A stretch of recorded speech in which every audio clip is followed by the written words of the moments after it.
this is the hardest thing right now for sellers in Southwest Florida because they've had cocaine in the veins for many years. You know, if you owned real estate, you were at an advantage. It was your market as the seller, and the buyers would do whatever you wanted them to do, you know, to lock in a deal.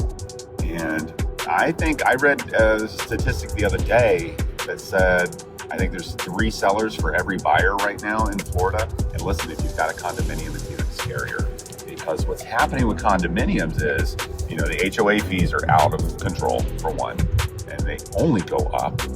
There's a ton of corruption within homeowners associations down here in Florida. A lot of corrupt financial practices and even accounting practices. But then you also have, with specific to condominiums, you have these buildings now that have to pass what's called landmark inspections, which means after a certain age, an engineer needs to come in and really take a hard look at that building and see how it's doing and if it is structurally sound. Now, those inspections are not cheap, but the repairs that are often called for in those inspections can be financially devastating to a community. And you're not thinking about that. You know, a lot of people, if they're going to buy a condo in the last 20 years, what are they doing? They're looking to see, okay, are the HOA fees manageable? Do we have sufficient reserves so that if the pool needs to be resurfaced, if the roof needs to be redone, if the AC goes out in Florida, do we have enough money to replace it? And all that's fine.